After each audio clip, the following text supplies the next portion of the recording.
कभी हार मत मानो। बुद्ध कहते हैं, जो धैर्य रखता है वही अंत तक पहुंचता है। बड़े परिवर्तन समय लेते हैं, क्योंकि भीतर का परिवर्तन सबसे कठिन होता है। अगर आज थकान महसूस हो रही है तो समझ लेना तुम सही मार्ग पर हो। एक दिन वही स्थान तुम्हारी मुस्कान का कारण बनेगा जहां कभी आंसू गिरे थे। अकेले रहो लेकिन निर्बल मत बनो। बुद्ध ने सिखाया, मनुष्य का सबसे बड़ा सहारा उसका स्वयं का चित्त होता है। जिसने अपने मन को जीत लिया उसने संसार को जीत लिया। सबसे बड़ी संपत्ति धन नहीं, सही सोच है।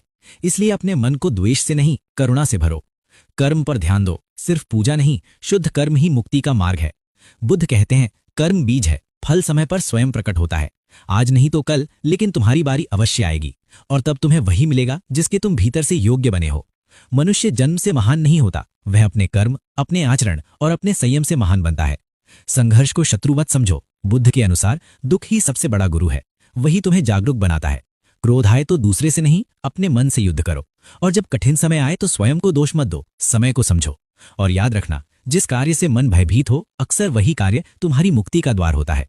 अगर ये बात दिल तक पहुंची हो तो कमेंट में सिर्फ नमो बुद्धाय लिखो, या फिर बताओ इस समय तुम किस संघर्ष से गुजर रहे हो।